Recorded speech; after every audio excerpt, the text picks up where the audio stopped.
Hi guys, welcome back. Do you know which is the poorest country in the world? A. Democratic Republic of Congo. B. Liberia. C. Afghanistan. If you know the answer, then let me know down in the comments until I complete the video. So guys, in today's video, we will be showing you 10 things you never did correctly. Without further ado, let's go! Number 10. Stay under the waterfall. Worshippers brave the cold temperatures of Kiyotaki Falls near Otaki for a traditional water cleansing ceremony. The word translates as water cleansing. In the Shinto faith, one of the major religions of Japan, standing under a waterfall is a way to purify your soul. It's not safe. The water current causes turbulence in a circular motion, and you can get caught in that current. It's like a washing machine and will drown you, even one small as a few feet. Never swim or wade upstream near a waterfall, even if the water appears shallow and calm. The currents close to the falls could pull swimmers over the edge. Number 9. Spend whole day with a book. A person who reads every day gets better at it over time. Not surprisingly, daily readers also gain more enjoyment from it than those that read less often.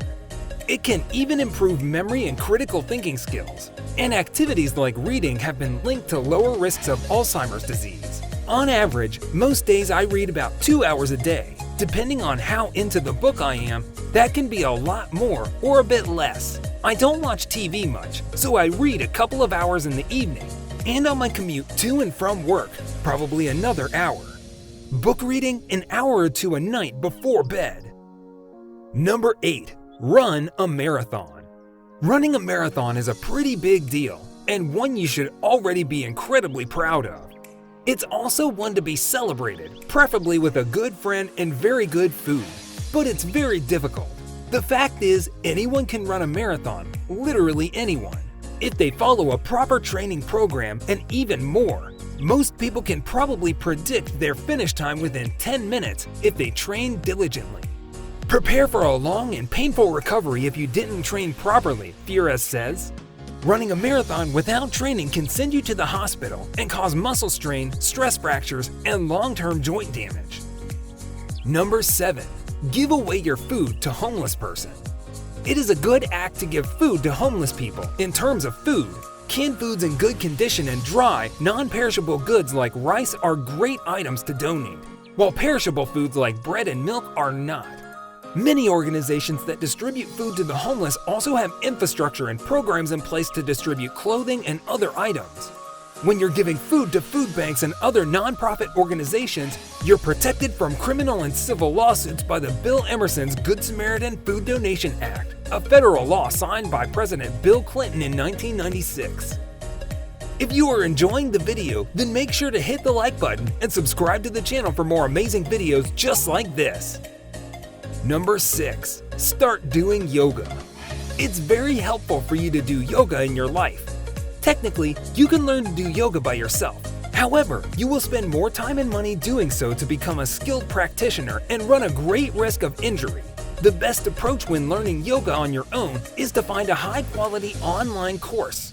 Hatha yoga classes tend to be good for beginners because they're slow-moving. Vinyasa, Ashtanga, and power yoga classes can be more challenging, depending on the level of instruction. Iyengar has a strong focus on proper alignment and often uses props to help students perfect their form. Number 5. Learn snowboarding or surfing. Snowboarding is easier than surfing. Surfing takes so much more fitness and muscles you've never used for anything else. Time to learn the ocean, timing in general. You are more in control snowboarding. That said, consequences for big jumps and trees are more dire and common than surfing. In time, as snowboarders fall less and spend more time pointing downhill, surfers similarly learn to dive under waves and are more economical with their paddling. A wave accelerating you through the sea is a really unique feeling. Standing up is hard. It somehow feels different to standing on a snowboard. Being able to stand on a board for 5 hours a day on the snow has proven worthwhile to my surfing.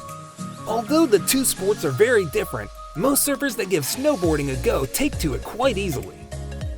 Number 4. Ride an elephant.